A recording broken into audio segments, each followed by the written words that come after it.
Where's Jason Revere? Yes, Jason and I we're really not starting in a minute. 45 seconds. Where can I get a trophy? Any idea? I will find you one.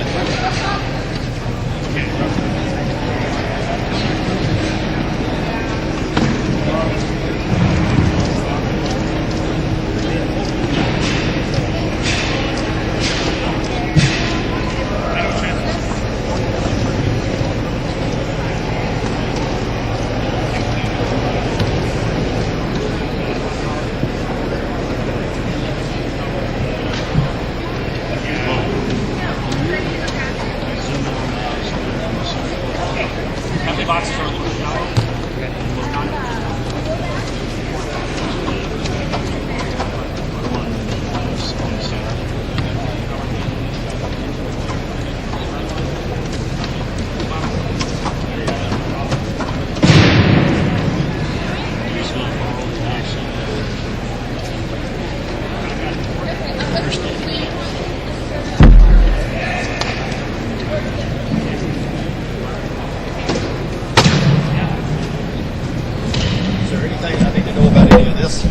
Just talk. Let's get it on, man. It's live. I'm now. Already on? Okay. So what you're showing me? Yeah, I mean that's what it is. Yes.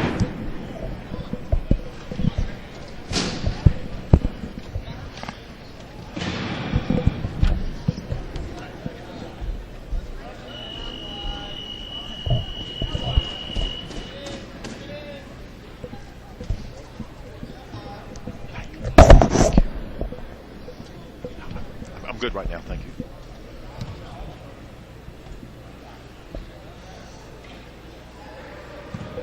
Oh. Good morning and welcome to the first game of the 25th Annual National Championship for the USQRA. Coming to you from the Kentucky International Convention Center in Louisville, Kentucky. My name is Gary Pate. I'm the president of the league. And we're bringing you what may be one of the premier games of the entire weekend. We have the Portland Pounders, coached by Ed Suhr, playing the Minnesota North Stars, coached by Chuck Aoki.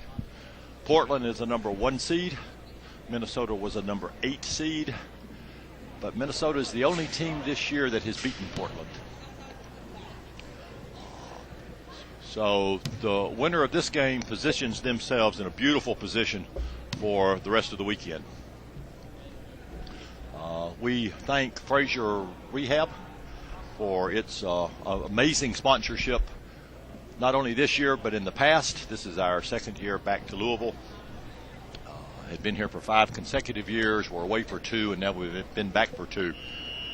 We thank all of our sponsors. We thank Coloplast. We thank Eagle Sports Chairs, Spinergy, DMC, Excalibur, Melrose, Fusion Medical, the Rojo Group, and Metro Parks of Louisville. That is April. Have you done this before?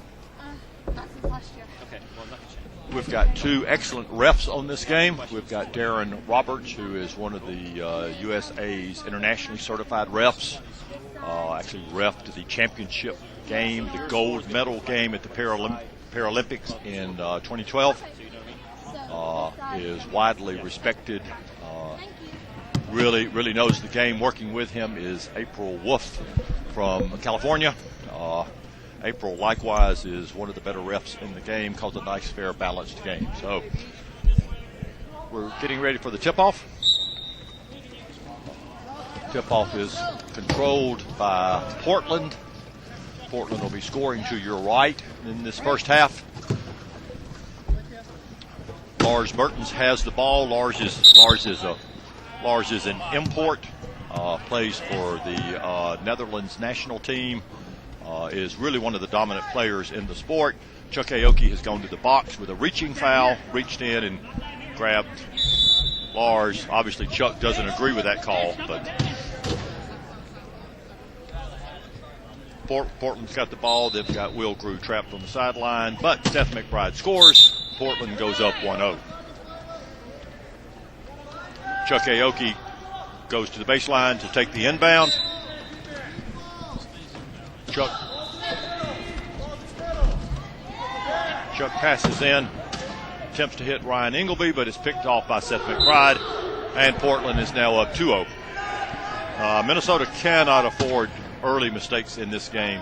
They can't get too far behind. Ryan Ingleby inbounding, number 15 for Minnesota.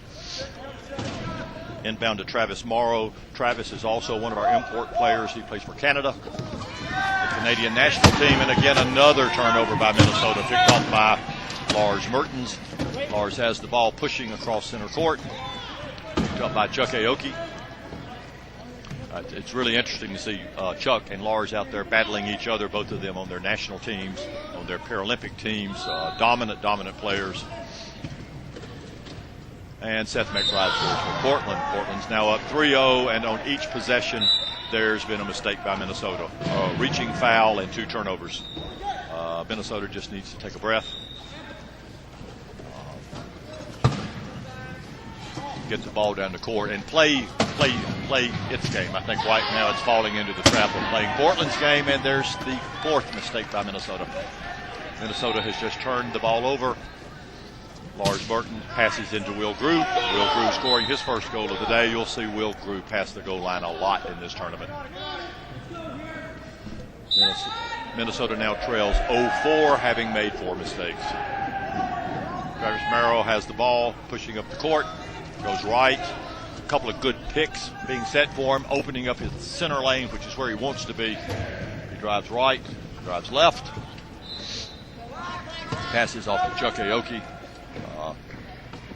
Chuck will be the dominant ball handler and scorer for Minnesota. He passes back to Travis, who scores. So Minnesota's now on the scoreboard at the 6:23 mark, trailing 4-1. You look at this Portland team, and you've got Will Grew, you've got Seth McBride, both on the USA team, and then Lars on the team from the Netherlands. I mean, they've got 3 scored by Lars Mertens. They've got 3 truly world-class players, and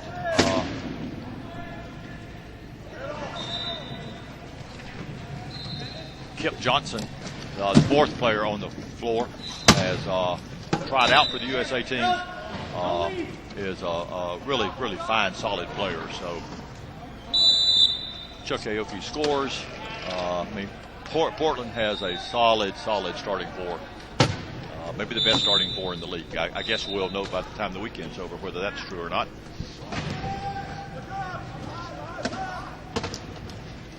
Portland inbound. Seth McBride trapped a little bit on the sideline. Oh, there's a turnover by Portland. Chuck Aoki picks it off and scored. Minnesota needs several of those to play back in. They're now down 5-3. So they, having trailed 0-4, they're now trailing 3-5. So they're, I said, if they just settle down and play their game. And inbounded to Lars Mertens. Lars first goes left, then goes right, and then back left again. He's got the sideline wide open. Travis between Lars and the goal, but good fake, good move. And Lars Mertens scores for Portland, who's now up 6-3. Ryan Ingleby inbounding. Travis Morrow. Travis pushing up the court. Seth McBride on him, going to try to stop the ball first. It's always the first rule is stop the ball. The ball's to Chuck Aoki, who goes left, tries to go in the corner. McBride stops him. Aoki pushes back out and gets his dribble in. You know, you have to dribble or pass the ball once every 10 seconds. If not, it results in a turnover. Shot clock ticking down. Minnesota's down to 5-4, and they score. They score with 3 seconds left on the shot clock. So 6-4. Portland. Long pass by Will Grew to Seth McBride. McBride, beautiful. Picks it up about 2 feet from the baseline and scores for Portland. Grew and McBride have played together a long time, both on their club team and internationally. and know each other's habits and patterns real well, man. They just can almost do it in the dark. Pass from Aoki tomorrow, and Minnesota scores.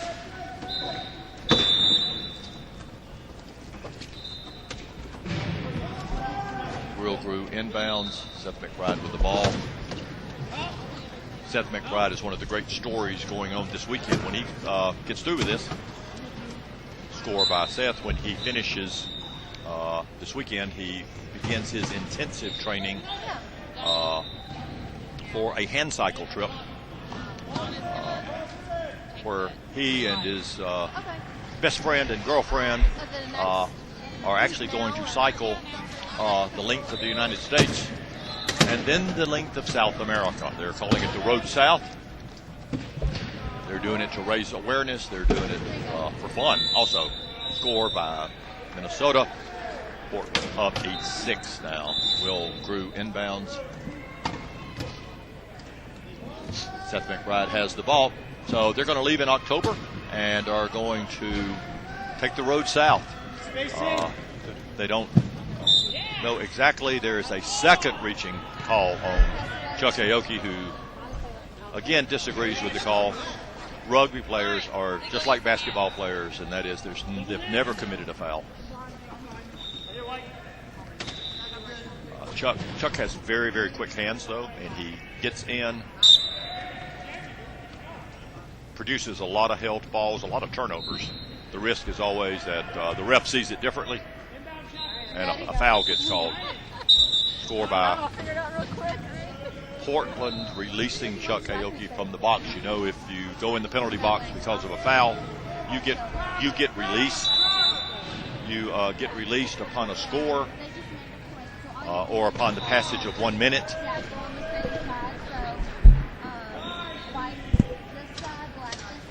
Aoki with the ball.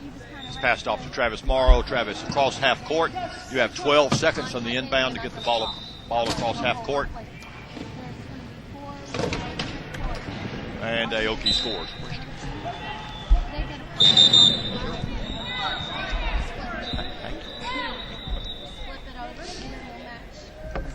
So that way they can see We've got an equipment called. Travis Morrow's got something wrong with his glove or with his taping. Staff comes out with a pair of scissors and fixes it, so it wasn't too bad. And Darren Roberts hands the ball to Will Grew, and it's about to be inbounded by Portland, who is leading 9-7 at this point. Seth McBride now with the ball after the inbound. Seth pushes up court, hits Lars Merton on the right-hand side, who Chuck Aoki tries to pick him up, get a good angle on him. A lot of times that's the best shot you're going to do is get an angle. To no avail. Lars had about a half push ahead of him. Inbound from Ryan Ingleby to Travis Morrow. Morrow goes left, then right, stopped in the center. He gets the ball off to Aoki, obviously. Part of what they're going to try to do. Portland first trying to simply to stop the ball. Yeah, it's kind of like double duty. Yeah. At this point, Chuck Aoki hits Seth McBride from the rear, pushing Seth out of bounds, which means he has left the court. And if you leave the court during between or at the cones, it's a defensive violation. So really smart offensive player. Aoki's trapped, but McBride's right on the sideline. So what Chuck does is go ahead and hit Seth out, creating the violation, putting Seth McBride in the penalty box. And then Chuck Aoki scores. And so with the score, again, Seth McBride releasing from the penalty box. I've been joined, thankfully, by Nick Long, so y'all will not have to listen to me the entire game. I was afraid there for a minute that y'all just had me. So, Nick, welcome aboard with us. Thank you.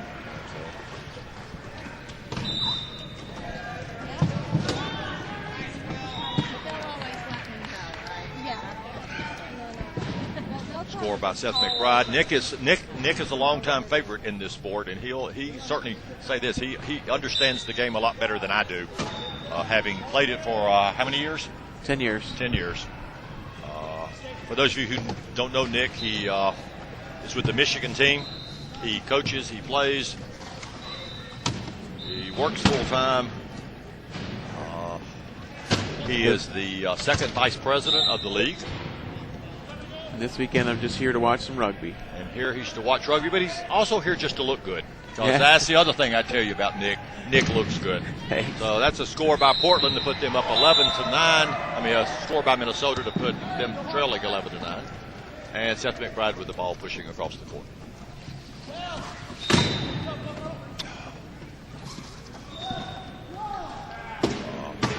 Minnesota seems to have settled down. Again, they had 3 turnovers and they've had 2 penalties. Lars Merton scores, but they seem to have settled down, played back into it a little bit. I don't know if they came out with jitters. Would be hard. That'd be hard to believe they came out with jitters. Everybody on that team has played a lot. We have a timeout called by Minnesota right at the half-court line. I think what Travis was concerned about was catching the ball across half-court and getting knocked back across. There's an over and back call just like in basketball. So he quickly calls the timeout. Each team has 4 floor timeouts that can be taken by the players. Those timeouts are 30 seconds in length. Oh. Each team also has what's called 2 bench timeouts, which can be taken by the You're fine. coaches. Those are 60 seconds in length. Should there be an overtime, each team picks up 1 timeout for overtime. So, Nick, what's your thoughts on the significance of this game? It's the first game cranking up. It's a 1 seed and an 8 seed. Normally, we wouldn't think that was one of the big games. Yep, it's been an interesting seeding in this situation because, as you can see by the score, it's not a blowout as you would expect with a 1 versus 8, but you just never know the way the teams are going to get seeded, and this should definitely be an interesting game.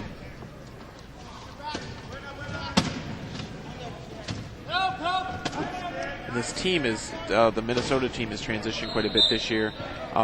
Score by Minnesota. What's that? I was just saying score by Minnesota. Okay. Excuse me. I'm sorry. Yep. They had a lot of new players come back this year. They were a pretty solid D2 team last year, and they've got some new players coming back so they're a whole different team this year. Yeah, well, Chuck Aoki is the interesting addition because he got his start playing for Minnesota and then transferred away to be in school in Arizona for, I guess, 2 years or 1 year, 2 years? At least two, yeah. And then has returned home, is back in school in Minnesota now, but has returned home, and I know the Minnesota guys were thrilled to get Chuck back. Yeah. He's, one of the best 3, 4, 5 players in the world? Yep. Yeah. And also, he's a nice guy. Yeah. Chuck is always a pleasure to hang out with. He has a good sense of humor. He is way smarter than I think most rugby players are. He's a bright, and I'm kidding about that, but he is he's smarter than I am, but maybe that's not saying much. He's well-read and just a nice guy. Yeah. One of the younger players in the league, too. Sure. I think he's only, I don't know how old he is, but 20 maybe, something. 21? 20s. Yeah. So he has an amazing future ahead of him in this sport if he stays with it and stays healthy. Yeah. Okay, Seth McBride pushes left, moves back towards the center. They cut him off, stop him. Lars Burton's with the ball, tries to go to the left corner. Jeremy shuts him down. We've got 8 seconds left on the shot clock, and they're going to score. And a score by Portland to put them back up 13-10. Minnesota settled down, but they're having trouble getting it under that 3-point lead right there. It stayed at the 3-2 after trailing by 4. Minnesota needs another turnover. They've got the ball. They certainly don't need to turn it over. Ryan Ingleby is swarmed. He's got 3 players on him. And a foul called on Seth McBride. Seth doesn't get many fouls called on him. And Seth comes off disagreeing with the call. But it's true. Seth is not one of those players who's a hacker who gets a lot of fouls called on him. Some guys in the sport are. You just know they're going to get a lot of fouls called because of their style of play. Seth does a good job of just staying within his game. And playing his ball, good defense, good solid offense, makes very few mistakes. So talked about the lineup for Portland a few moments ago. You look at the Minnesota lineup. Chuck Aoki, as we just mentioned, one of the 3, 4, 5 best players in the world. There's a score by Minnesota to get it back down to 13-11 with only 2 seconds left in the quarter. First quarter's gone pretty quickly. Portland, all they do is inbound it. And it will be Minnesota's ball coming back in at the beginning of the second quarter. Nice quarter. Now, that actually was important for Minnesota to score then, and then they get the ball because they just cut it to 2. They get the ball, they bring it in, they can cut it to 1. Yeah, that's where a penalty can make a big difference. A lot of times in this game, it's a back-and-forth game. It doesn't matter as much on a penalty because you're likely to score on both sides. But in that instance, it was a bad for Portland because it allowed Minnesota to use up the clock and not allow them the opportunity to score again, which can make a big difference. Yeah, like you said, they're coming back Nick's out with the ball. point's well made because what happens when there's a penalty, it resets the shot clock. So if the shot clock is down to 20 and it's running on you and the foul is committed, all of a sudden the offensive team's got 40 seconds again. So particularly late in a quarter, foul at an inopportune time can have a lot more impact with the resetting of the shot clock, and that's exactly what Minnesota was able to do then. They ran it down to 2 seconds. Scored the last goal knowing they got the ball coming in. So what started out as a little bit of a push in Portland's favor, up 4-0. Minnesota's got it down to 2, and with good fortune, we'll get it cut to 1, and we're going to have the game I anticipated. It's going to be a nice, solid game to get this whole tournament kicked off.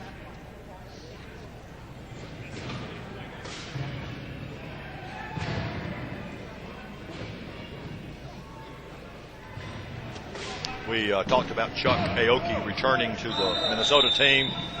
Travis Morrow is an import off of the Canadian national team. Ryan Ingleby and Jeremy Summers have both competed at the national levels, have been invited to the USA training camps. Jeremy was on our developmental team. Excellent, solid players in their own right. Score by Minnesota. So Minnesota's starting 4, just like Portland's 4 starters. It's a very, very solid lineup.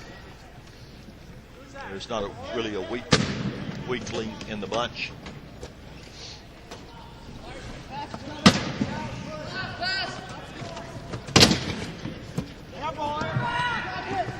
Nearly an over and back on Lars Burton, but he gets the ball passed off. Max Woodbury has come in for Portland, number 1. And Portland has got a player in that I don't know who number 35 is, and he's not listed on their roster. Do you? No, I don't know who he is. So we have the mystery number 35. Sorry, between Nick and I would like to think we know every player in the league, right? Yeah, well, he's your side of the country, so. My side of the country. I live in Birmingham. Portland. Nick, you and I need to talk about geography, okay? I know that last night I did not know what time zone you were in, but or how many states surround. Oh, wait a minute. I knew that one. Wait a minute. Yeah, they laughed at me trying to remember what states bordered Wisconsin, but just give me a minute. I could do it, but so number 35 for Portland. We'll try to get you a name on him in just a few minutes.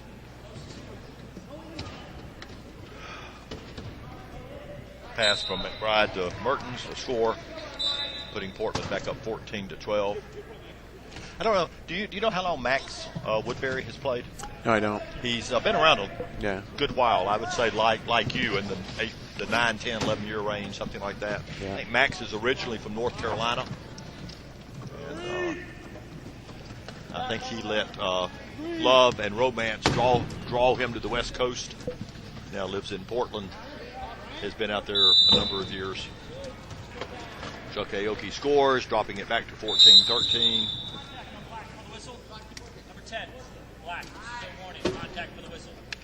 Okay, for those who don't know contact before the whistle, it's probably the most challenged or difficult call in the sport. When the ball is dead, no player can make contact with the other player, which produces advantage. So there can be contact, and a lot of times we hear really, really loud hits. But there's been no advantage gained. All it was two players collided with each other while the ball was dead. Sometimes the contact is very, very quiet. Somebody just rolls up to somebody and hooks them. Score by Seth McBride. It's interesting. You watch the strategy on both teams, and both teams have a dominant player, Chuck Aoki with Minnesota and Lars with Portland. And so you see during the transition, both teams have two defensive players that are doubling each one of those, and that's where the contact came before the last one, and this one Chuck is doubled right now, and they're having to. Did they take a time? Yeah. So they had to take a timeout because they weren't able to get across half, and part of it was because that they were able to successfully shut down Chuck Aoki.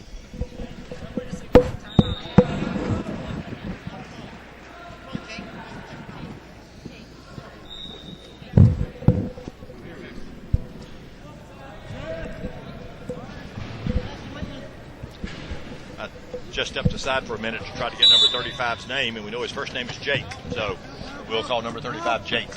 And if that's wrong, that's what April Wolf told us. So, but 35 will always be Jake to me anyway. So there's a score by Minnesota, back down to 15-14.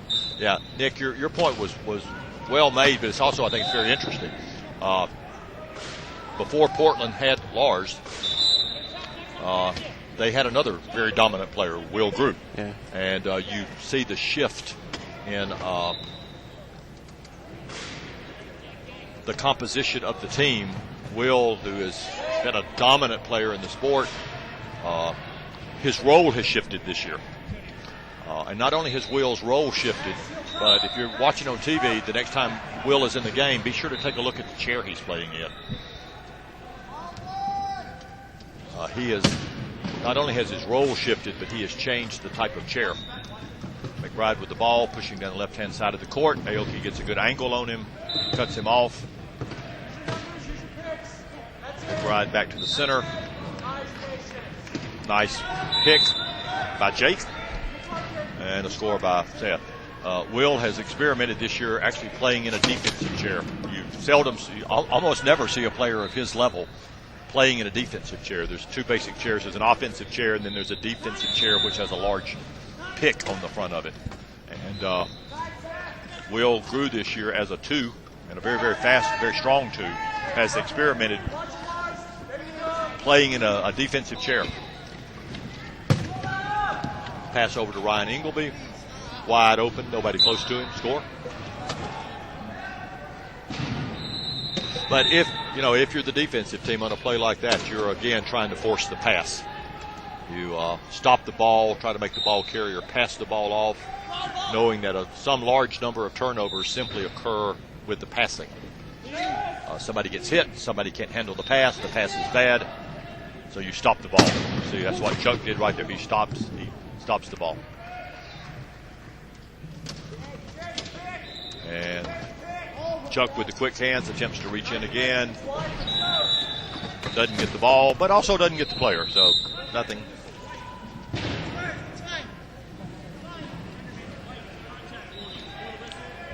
Okay, we've now had a contact warning on both teams, one on the black team, one on the white team, which means that the next time there is a contact before the whistle, that player will go to the box. It's on the second call on each team, it becomes a penalty.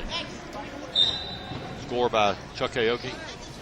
So Nick, being in Michigan, I assume you've played against the Minnesota team probably more than most folks have, haven't you? Oh, yeah. Yep, they're one of our close teams that we get to play quite often. They always come to your tournaments. You always go to theirs. Yeah. I would assume. Well, we don't go. They're in northern Minnesota, and in the winter, if we're going to travel that far, we prefer to go south where it's warmer. Yeah. So we don't. We do see them a lot at a lot of the tournaments, but we don't end up going to Minnesota that often. You know, to me, that's one of the great lines I've ever heard. To have somebody from Michigan tell me that Minnesota is too cold. It is. That's great, man. Well, they're far enough. You've got to fly to them, and Okay. if you're going to spend the money to fly, Then I'd much rather then go. why not fly to Tampa? Exactly. That's right. So we end up in Tampa quite a bit.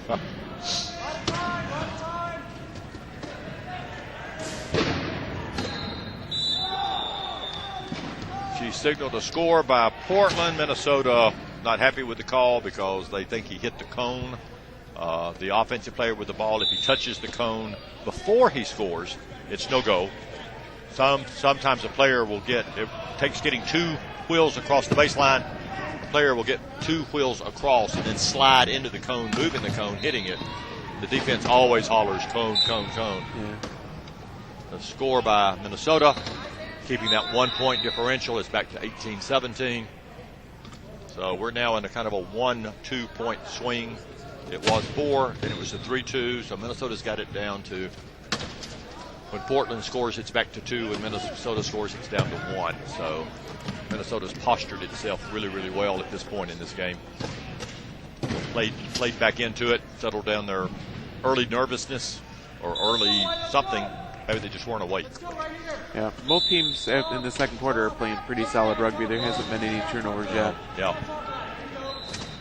What you see at this level of rugby, you see a lot of I don't know what that call was. Yeah.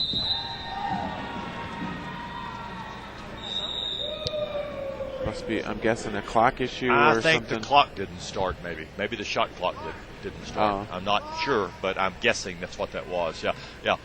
You know, I'm also a ref in addition to everything else I try to do, and I can tell you that one of the difficult jobs for the ref is you inbound the ball, you've got your count going, you're watching to make sure nobody hits the line, you're watching the play, but at the same time, you also got to watch the clock. You got to be able to, at some point, glance up and make sure, particularly, that the 40-second clock has started.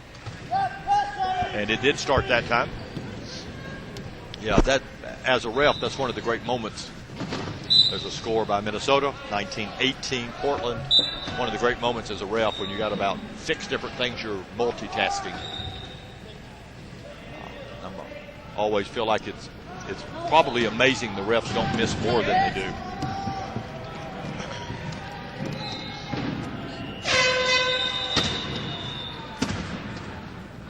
Interesting. They're here. all over Max, but he's handed the ball off to Will Grew, who was right behind him. Score by Portland.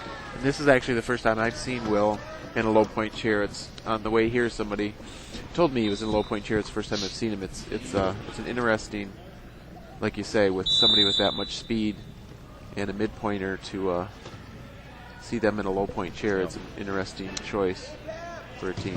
And not only that much speed, but that much strength. Oh, too. absolutely. You've got a lot of the low pointers, the nickels, the 0.5, just don't have the strength and the speed. If they catch you, they can hold you. But you look at somebody like Will in that kind of chair with that pick.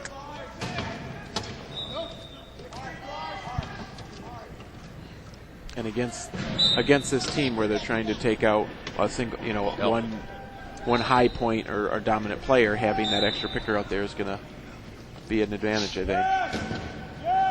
Even though Will looks like he's about 18 years old, Will is in his mid-30s, and it's been interesting to watch his transition as a player. We just got a turnover. Ryan Engelbay was able to grab the ball on an inbound and score immediately. And that ties the game up in 2020. They're doing an effective job of, we're going to get another turnover here, maybe. Nope, they were able to effectively protect. Nice play by Portland. Yeah, absolutely. An equipment call and a flat tire. And the rule is you've got 1 minute to address the equipment. I don't know how rigid they'll be on it, enforcing it. Sometimes as a ref, you try to use some common sense about what's going on. Most of the wheel changes you can do.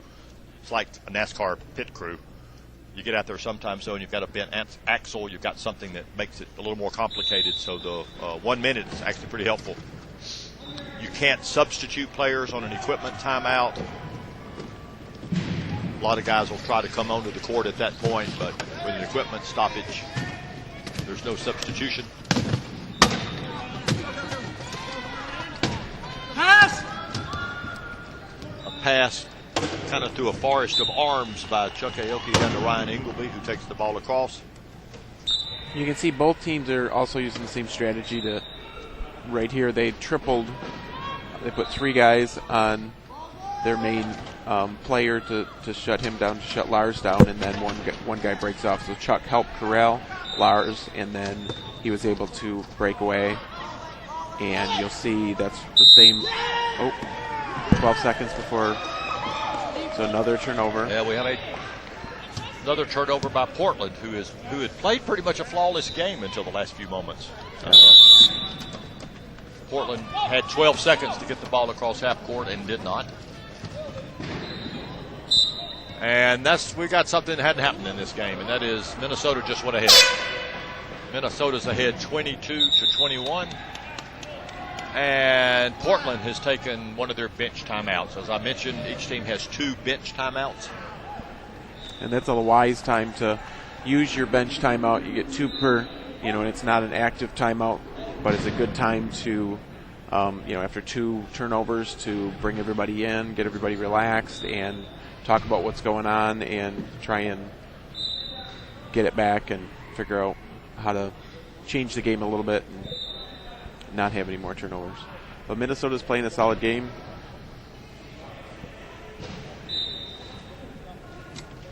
Well, I talked early in the game, and again, they came out and got jumped 4-0. But that if they would just stay in their game, figure out what they're doing wrong, they would play back into it, which not only have they played back into it, but they've actually taken the lead at this point. And Portland's been making some substitutions quite often, and it's interesting as a coach to try and make those substitutions and see what works and what doesn't work. I think they tried one lineup that may not have worked well, and you just never know which lineup's going to work against a specific team. So at this point, you've got Lars Martin and Will Grew and Max Woodbury and Jake on the court for Portland. And Will Grew scores to tie the game back up. Like Seth may be getting ready to come back in. He's subbing in. As is Kip. Apparently Kip Johnson is also taking.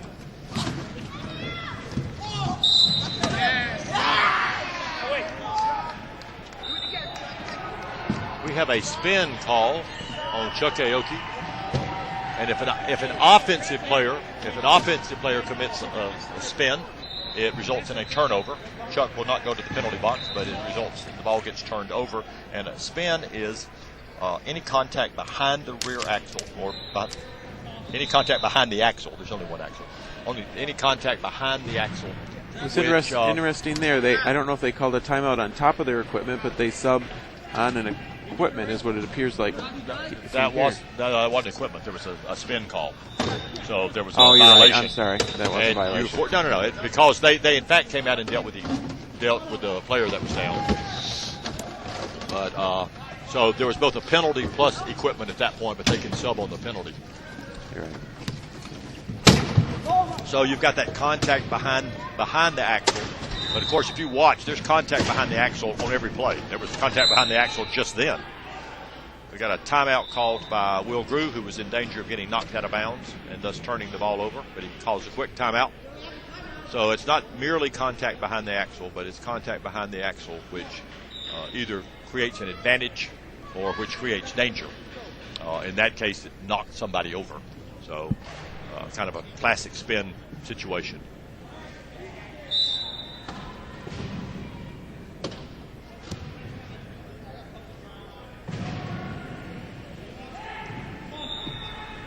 Minnesota's setting up in the key, which they've done some. We haven't seen a lot of success with that defense, but we'll see how it goes this time. Portland was able to score. Well, you look at somebody like Lars that plays for Portland, who not only is a 3'5", but he's a tall 3'5". So he's got really good hands.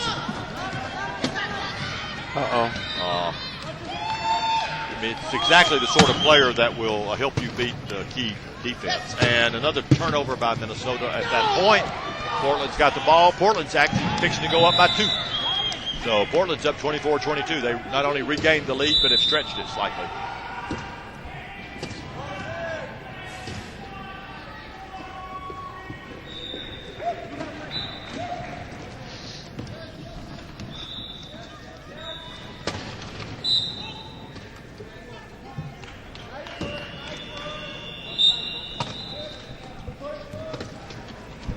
Nope, loose ball. And Lars is able to recover that ball. We'll see if he is paying attention to the clock. It's 49 seconds left in the half.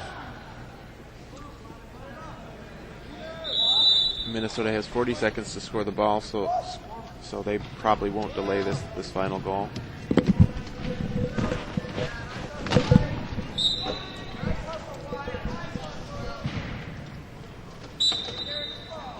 Now with 40 seconds left in the half and 40 seconds left on the clock, you may see Portland delaying if they can get across half, they may delay this to use up the clock time. Yeah, the shot clock and the game clock are at the same. And they did not. That's interesting, though. Yeah. That's interesting. They went ahead and scored quick to go up 26-24. Gives the ball back to Minnesota with 27 seconds left in the half. And maybe Portland feels good about their defense. Thinks maybe they can get another quick turnover and put another score up. Minnesota not pushing the ball hard up the court, obviously trying to eat a few seconds off the clock. He gets the ball across, under 12. So Minnesota scores. 7 seconds left. Portland up by 1. Still a fair amount of time to score. It can be tricky, but we'll see if they are able to score in 7 seconds. It's not looking good, but they do have the ball, and it didn't work. So at halftime, we've got the score is Portland 26, Minnesota 25, with a couple of lead changes in the game. It's pretty much the game we all thought we would see. So that's halftime from the Convention Center of this important first round game.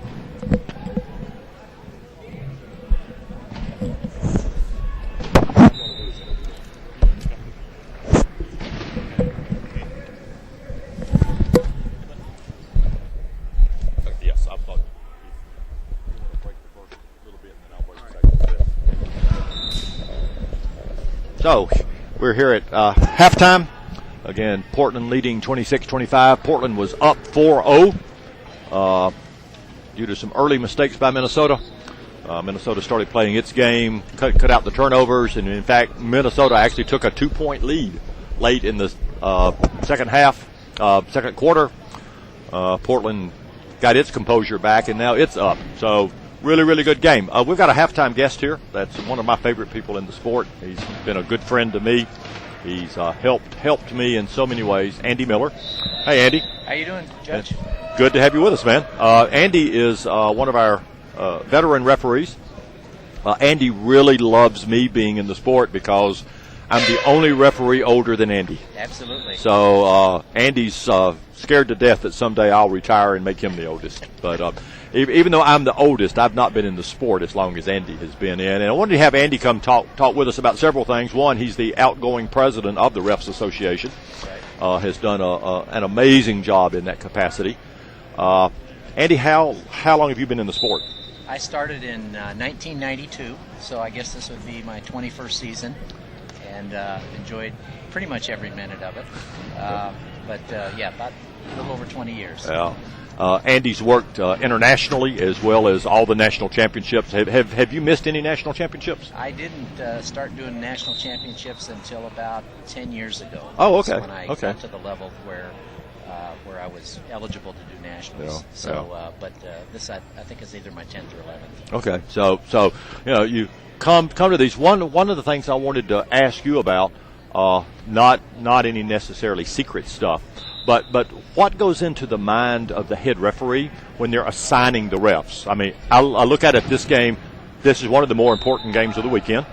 I've got Darren Roberts, who's maybe the best ref in the world. I don't know, but he refed the, as I mentioned, he refed the gold medal game at the Olympics, which tells me a lot about Darren's ability. And then April Wolf, who's a bright younger ref. So, what goes into the thinking in picking the refs for this game? Well, during the course of the season, obviously there's a history that's been built up in terms of their body of work during the regular season and so forth. What things you look for when you're putting together a schedule is obviously the types of matchups that you're going to anticipate, the likely intensity of the game, and just want to make sure that no official sees the same team again and again and again during a tournament, and also that the officials get the opportunity to work with a variety of the officiating crew for that particular weekend and so forth. Well, you and I both know that there are refs that you can work with who actually make you a better ref. And I don't mind saying it. I've always felt that way when I've been on the court with you. That if I'm on the court with Andy, not only is Andy a good ref, but he's making me a better ref. Well, it's a matter of teamwork, and that's one of the things that we stress.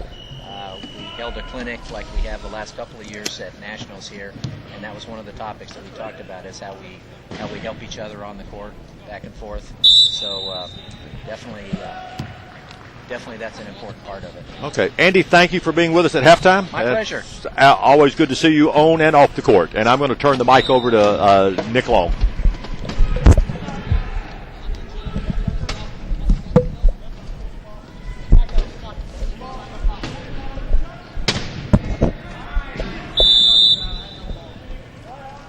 So here we are after the half. Portland's now up by 2.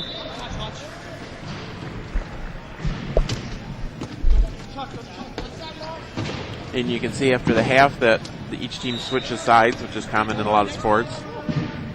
One of the most embarrassing moves you can do as a new player after a half is try and score on the wrong side after the half, because you forget about which side your goal is on.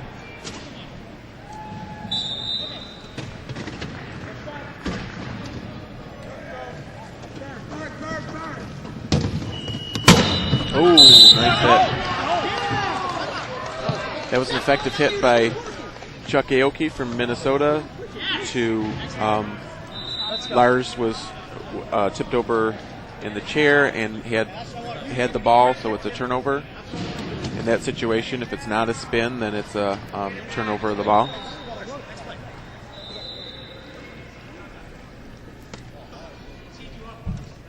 So while they work to get Lars on all 6.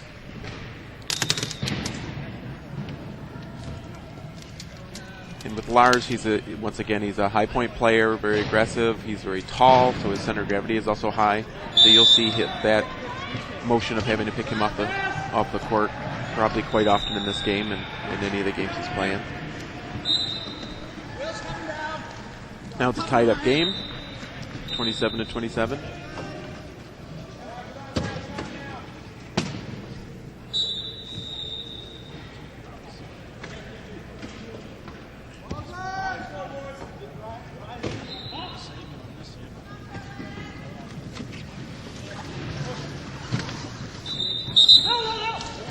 A held ball. Chuck was able to get his hand in there and on top of the ball, so it's called a jump ball, and it depends on which way the arrow is pointed to who gets inbound in that situation. Minnesota gets the ball again, so another turnover. They have the opportunity to go in the lead, which they do.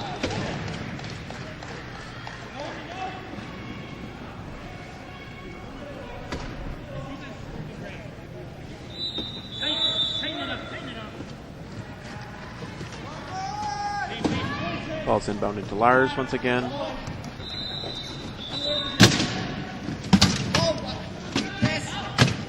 He's able to get across before the 12 seconds is up and score.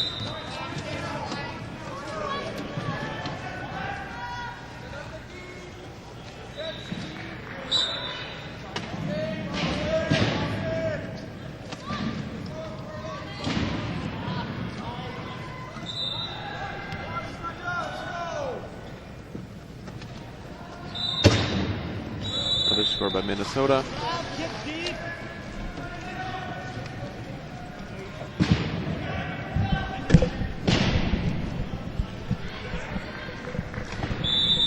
So, Nick, I ran down to the other court to get a score. Phoenix is ahead of St. Louis 28-25 right at the start of the third quarter. Again, one of the really good matchups, too. It's great. A lot of times the way the teams are seeded and the way they start, you end up with some kind of mismatches at the beginning of the tournament, and then as we get over to the crossovers towards the later part of the tournament is where you see more of the closer games. But it looks like, as you can see here, we're at 29-29, the tie, and a very good matchup. Very interesting game. You know, I think the quality of the teams all across the league this year is up. In the past, sometimes there's been one or two just amazingly dominant teams and kind of the idea that nobody's going to beat them. But there's a number of teams here this weekend that if they get hot, they can win. So Portland's ball. Pushing up the court. Lars Martin has it. Pushes left. Travis attempts to cut him off, but all the way down the court to tie the game back up at 30-30.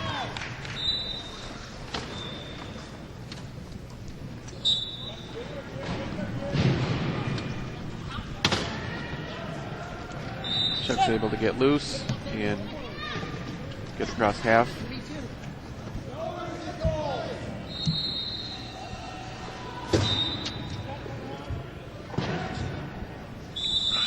Score by Travis for Minnesota, putting them back up 31-30.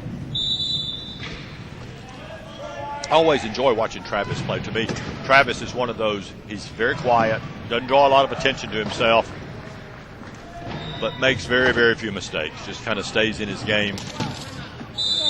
And important defense by Minnesota there, causing Portland to use another timeout. It was interesting that Lars was caught up there because Ryan Engelby was behind him and he had his own player ahead of him. And I'm surprised that he wasn't able to move up the court. So they were forced to use one of their timeouts to avoid the 12-second call of not getting across half.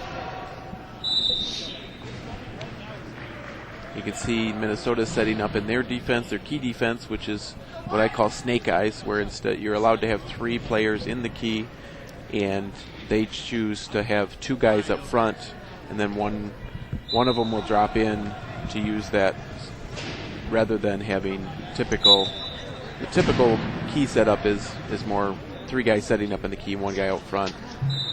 So it's a interesting technique, and we'll see how well it works for him.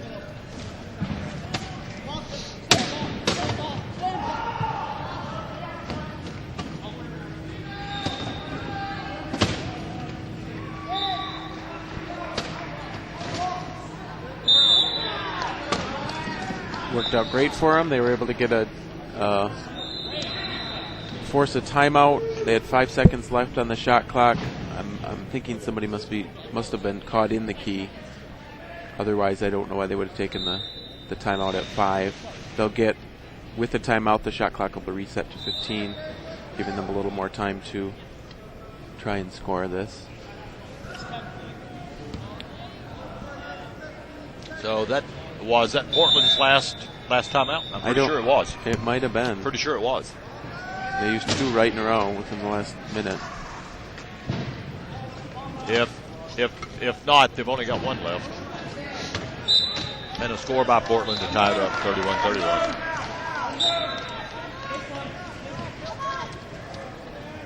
We do pool play at national championships, and this is a heck of a pool.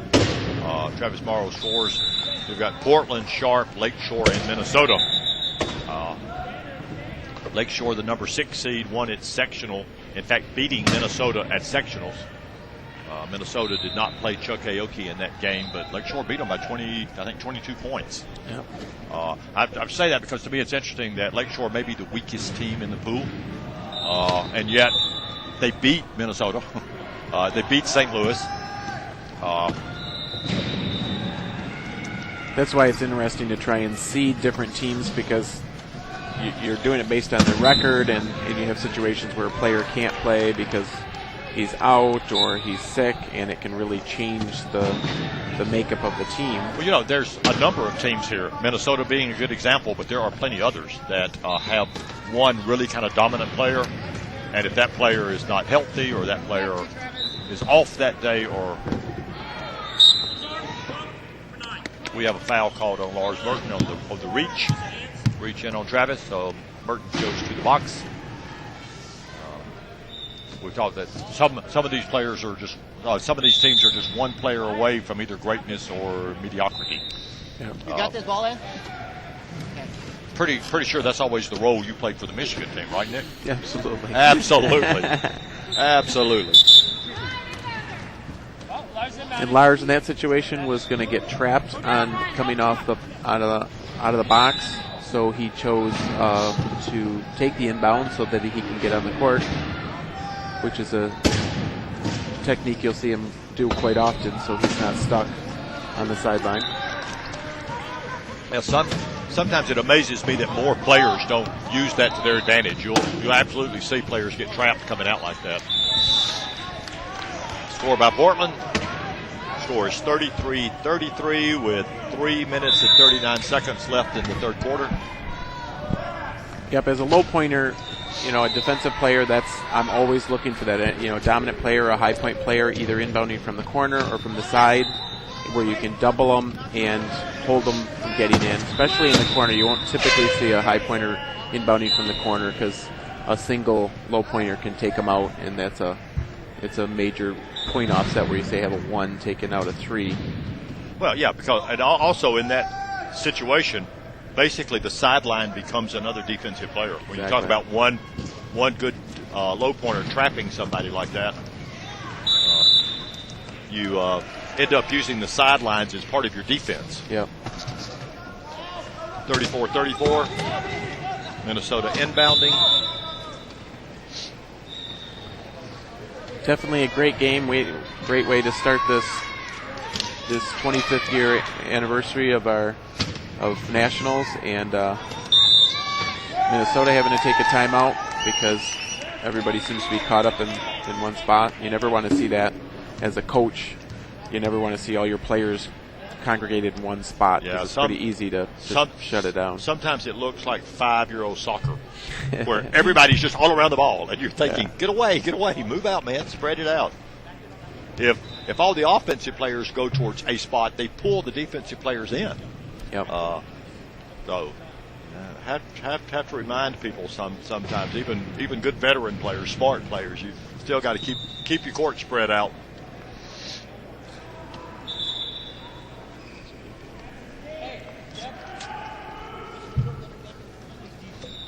One time at a practice made reference to y'all look like 5-year-old soccer players, and somebody informed me I had just insulted all the 5-year-old soccer players. That in fact they were smarter than the rugby guys. So yeah. Travis Morrow with the ball. Gets across midcourt. He had Ryan Ingleby open, but Ryan didn't know the ball went left instead of right. He had his back to the play. I didn't hear anybody hollering at him, telling him ball. So turnover by Minnesota when they kind of had a breakaway. Will Grew inbounds from the corner. Just for a long pass to Seth. Hit Seth McBride all the way across half court. Great pass.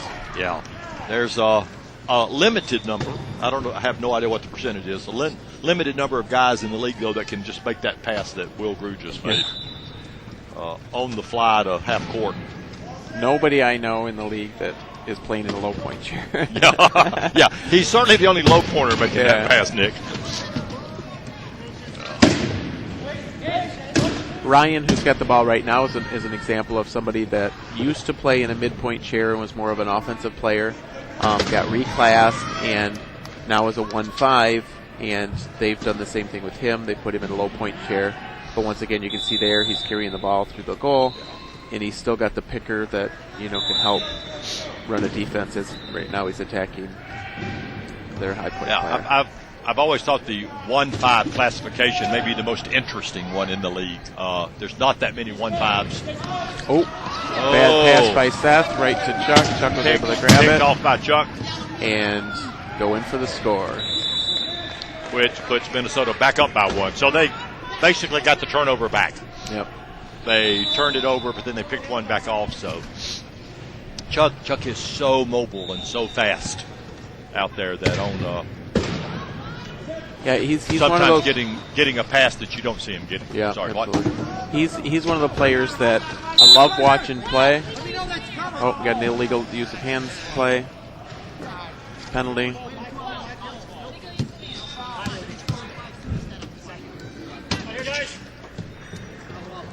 It's great sitting by the penalty box because you get to hear the players as they come off the court.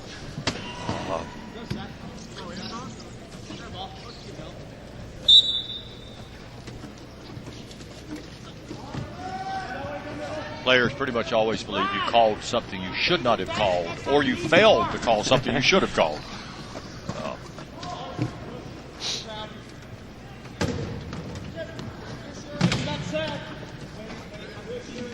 We got all day, Lars. We got all kinds of time. Portland's got 20 seconds left on the shot clock. Obviously got a man advantage on the court right now. Yeah, it's very, very important for Minnesota not to commit a foul at this point. That would have left Travis in the box. If there's a foul committed at the time of a score, a player in the penalty box does not get to release. They have to stay in. It's called a penalty goal. The player stays in the box. So that's what you might even have heard Travis hollering, no reach, no reach, no foul. Loose ball. Got the ball loose. Picked up by Portland. Important turnover here with a minute to go in the third quarter. That was a big. Yeah. It was a big pickup. Yeah, that's a two goal swing right there, as opposed to Minnesota being up by 1, Portland's up by 1. It's a big swing.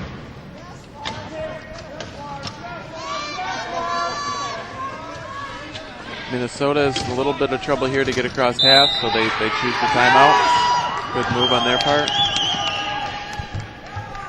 What I started to say earlier is I love watching Chuck and Lars play. They're both phenomenal players and they're fun to watch.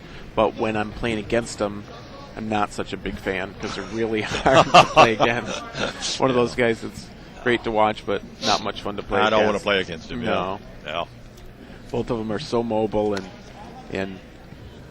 you know, I've played against Chuck more than I have Lars, and just when you think you get close enough to Chuck, you think I'm going to get a pick on him and slow him down, and he maneuvers and he's gone. by you. Yeah, and he kind of embarrasses you. Well, Chuck has all his trunk, so he's got good hip action, can control his chair differently than a spinal cord injury. Same thing is true with Lars. Lars basically has all his trunk. And it really gives them some maneuverability out there that a lot of the players don't have. So you're right about you think you got him and all of a sudden you don't. Nice push by Travis Morrow. And he goes Score to tie it back up. 36 seconds left in the quarter. We'll see if they use this as to make another last goal. Unlike at the end of the half when they went ahead and scored quick, we'll see how they play this one. 36 seconds. So the shot clock is off. They have Lars tied up pretty good. Yeah, nice tie up, and I think they're out of timeouts. We may be about to find out. Yeah, they may be in trouble here. They make a long pass, and he's able to get it off. They got out of it. And Will Grew turned away from the goal, which tells me they're going to play for that last. But I'm pretty sure he could have pushed on by. Yeah. So they are going to play for that last goal to try to end the third quarter up by 1. Down to 8 seconds. Down to 6 seconds. McBride with the ball. Passes over to Will Grew. Try to set him. And he scores with 1 second to go in the quarter. So nicely done. Yeah. Very, very nice use of the clock. Nice use of the court. Minnesota will get the ball in and hold it. And Here we go. So we'll start the fourth quarter with Portland up by 1, and it will be Portland's ball coming in. So just like Minnesota used that to their advantage at the end of the first quarter, Portland's going to do it now. You score the last goal and then you get the ball. So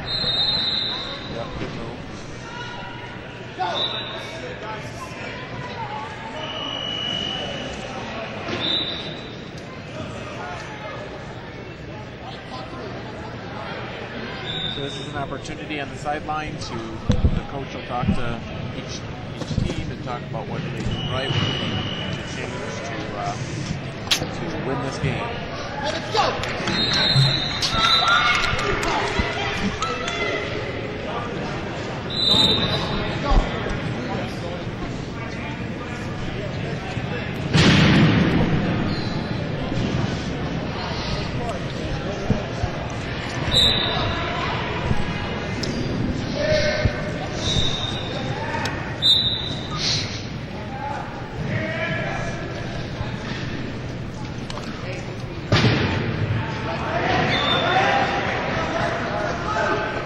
looking back, Portland last won a national championship in 2004, Division II. And the interesting thing is the Minnesota North Stars were Division II champs last year. They're in that rare possibility of having been Division II champs one year and in the hunt for Division I champs the following year. Not sure that anyone's ever done that.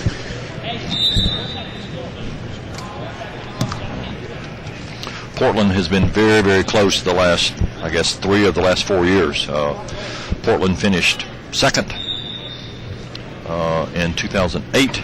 They finished second in 2010. They finished second in 2011. They have had a series of second-place runner-ups. Go!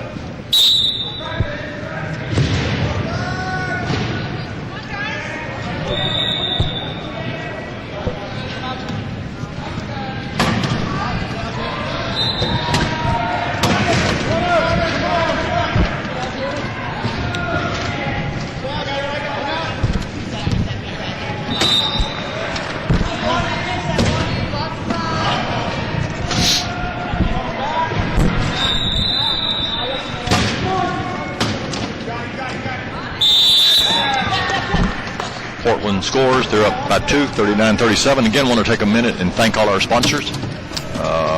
Always start off by thanking Frazier for sponsoring this tournament, for being here for the league.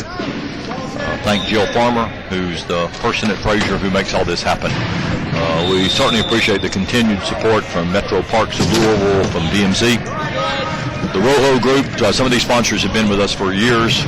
We appreciate their constancy in it. Rojo, Excalibur, wheelchair manufacturer, Spinergy, Fusion Medical, one of our own personal favorites, right, Nick? Absolutely. Melrose Chairs, Eagle, and Coloplast. We just appreciate so much their not only their financial support, but their support in a lot of other ways to help make this sport grow and prosper.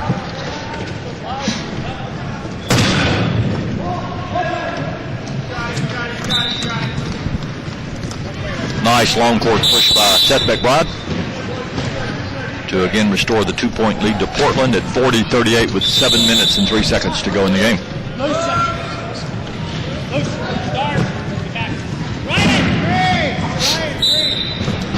I'm broadcasting the next game also, and I'm doing it with Chuck Aoki.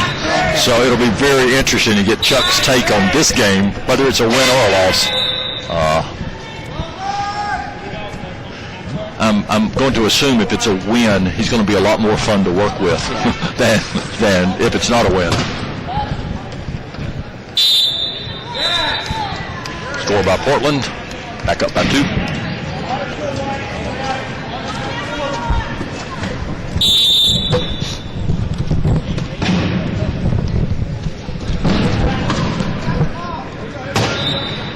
Minnesota has any timeouts here, but they're in a little bit of trouble here for the first half.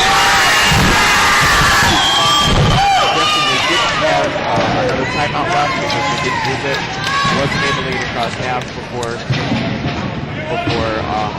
the 12-second call, so it was another turnover. Minnesota in a tough position here because now they're already down by 2.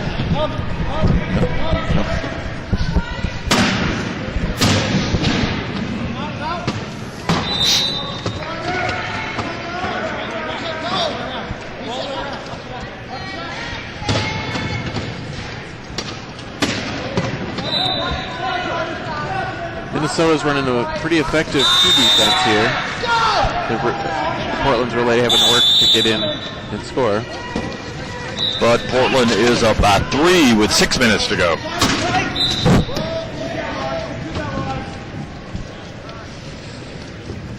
Travis Morrow with the ball, pushes left. Lars Mertens cuts him off. Seth McBride and Will Grew fill the key.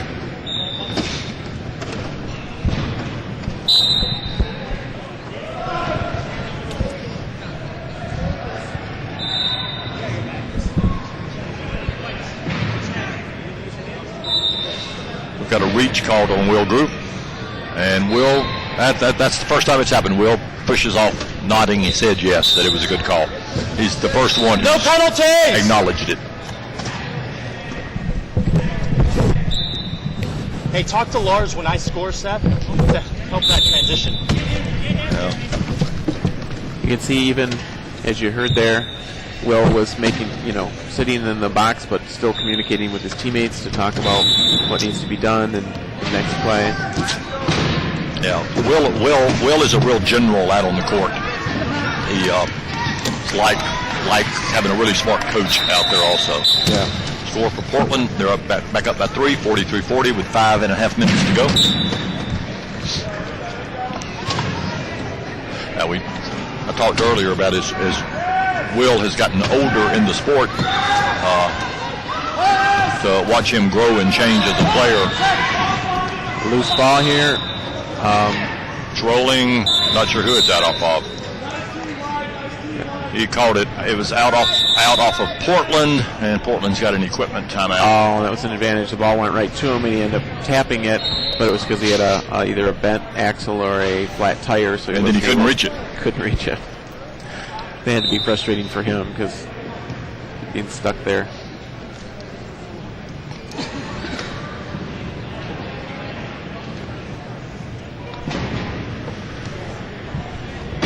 It's a hard-hitting game, and you get a fair amount of equipment calls and flat tires and things like that, and it's a situation like that frustrating when you can't push your chair and you could have probably gotten a turnover.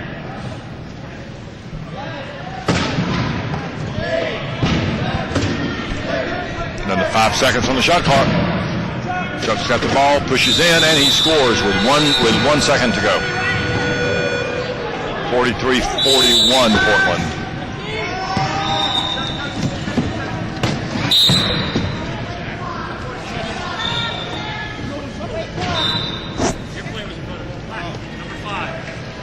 Chuck got a illegal use of hands call. He was going for the ball.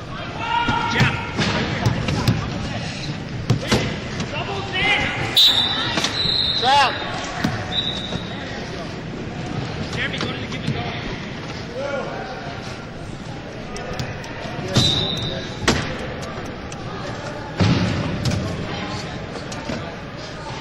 Yeah, what do you want?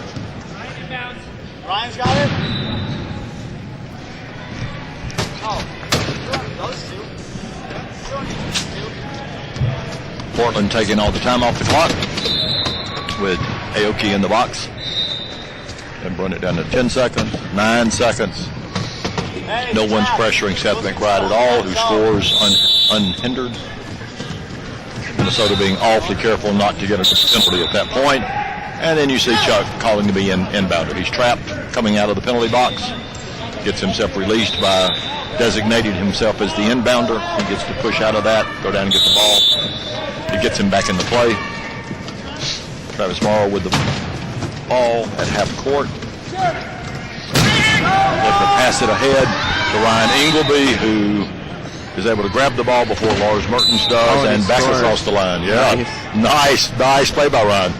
Yeah, Ryan's one of those guys. It's almost easy to overlook him or not take him into account. But he's a nice, solid player, man. You just saw it then. Yep. He's up against a 3-5 and outmaneuvers him, grabs the ball, and scores. Yeah. And Lars, I think Lars was most valuable player at the Pacific Sectional. That's how good he is. Yeah, not surprising. See, Portland's not in a huge hurry to score. They're going to use as much time off the clock as they can. The clock is their friend at this point. They're up by 3. They're by 3 with 3 minutes and 40 seconds left.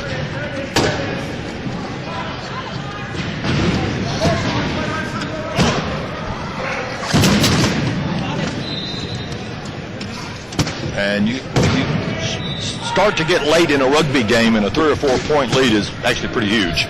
Yeah. Unlike basketball, we don't have a 3-point play that you can rely on. Pass all the way across court, but nice safe pass from Aoki to Travis, who passes in for a score.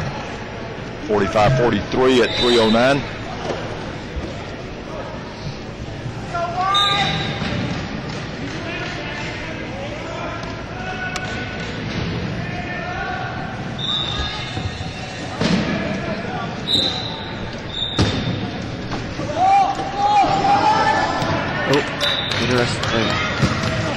An effective pass. They were running out of time to get it across, so they lobbed it up, and Travis was able to stop him from progressing up court, and he picked Will and stopped Will Grew, and Will couldn't do anything to get to the ball.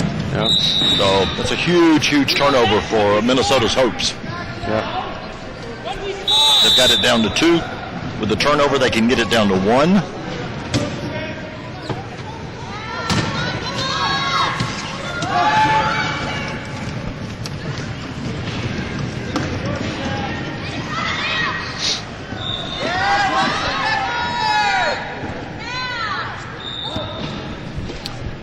Seconds to go on the shot clock.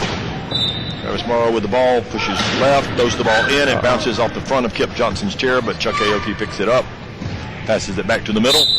Score by Minnesota, down to 1. Yeah. I dare say this last 2 minutes and 20 seconds, it's going to depend on which team makes the fewest mistakes. Yep, and that was interesting. Minnesota, at a time like that, the clock's against you, and you'll sometimes rush things, but they were very patient there and effectively were able to score.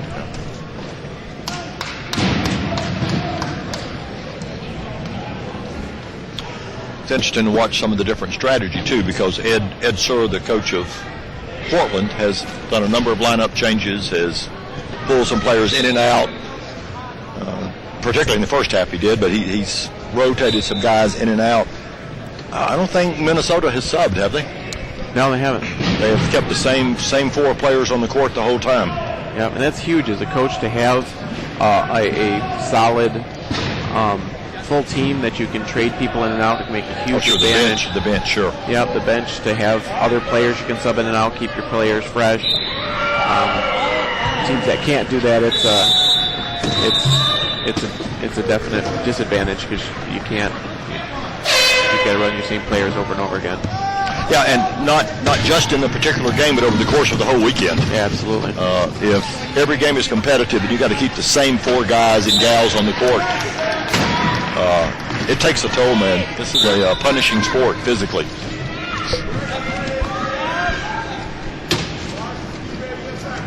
Portland up by 2 minutes and 9 seconds to go in the game.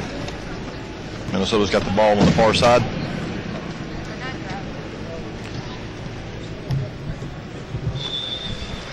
Minnesota's got a 3-on-2 advantage right now,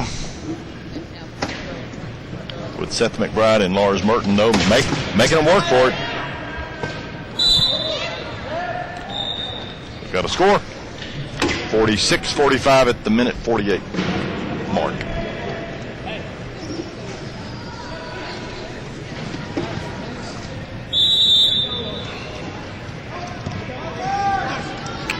Inbound from Will Grew to Lars Mertens. Mertens pushes up the near side of the court.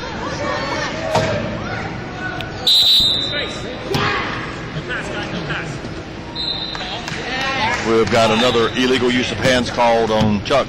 Great job, guys. Great job. Let's go. That's always the risk. Either you're about to, it's either about to be glory or goat. I mean, you just reach, you go in for the ball. If you get it, the ref sees it differently. You don't. So.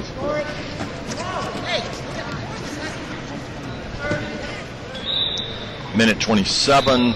Portland's up 46-45 with the ball and 25 seconds to go on the shot clock. The 4-3 advantage on the court right now.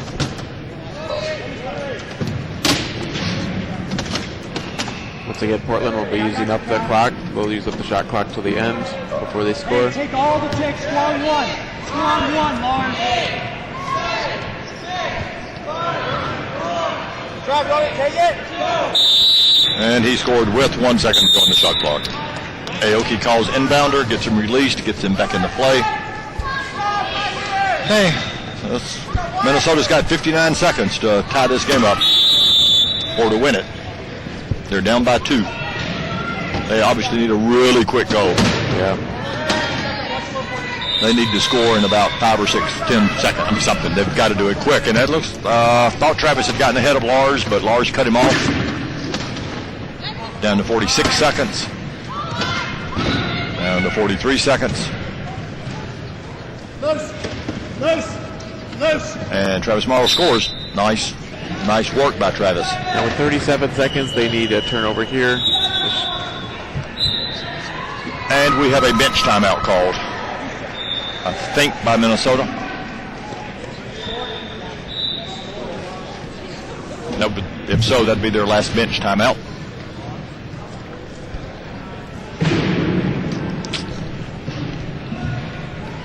Just like in all sports, everybody complains about the refs, but I'm going to tell you, these April and Darren have called a heck of a good game. Yeah. They were kind of in control from the very start, and it's just been there hadn't been that many fouls called, but you and I both know, particularly in a very competitive game, the tone can get set pretty early in the game. Yeah. And I think Darren and April done a really nice job in this game. Haven't been, other than just the normal grumbling, haven't been any complaints about their calls. They've been on top of it. They've watched the clock. Interesting here. They're going to make a. Oh, they got it across half. 21 seconds to go. Lars with the ball. 17 seconds. Portland up by 1 with the ball.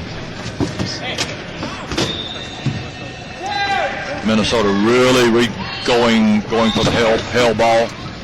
Really going for the hell ball. And they've called a reach on Minnesota.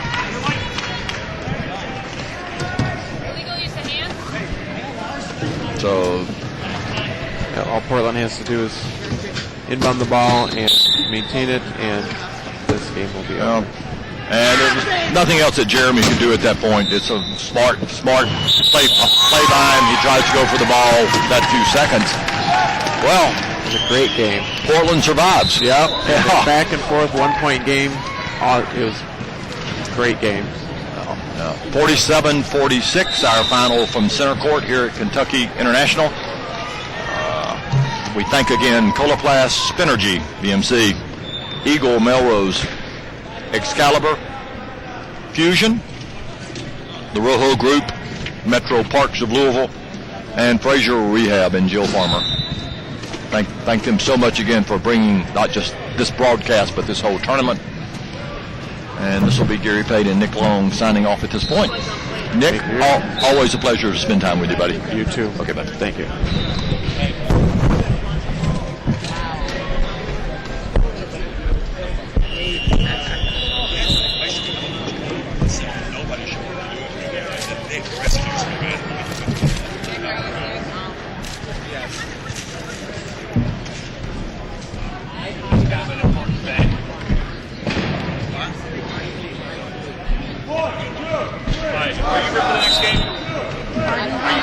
Yes, I am. My name is Trey. It's nice meeting. Nice to meet you. My partner is Jody. We'll be doing the game today. Okay, do you know where I get the new seats? Hopefully that would be underneath, but go ahead and sign that for them. Okay. And then you'll sign this one. It's always good to be national. Do you know what I do with this? I'll Your Honor. take it from you. Morning. Yes, I know. Hi, sunshine. Hi. I'll be broadcasting Nope. your game Nope. also. I will so. find out where you're Okay.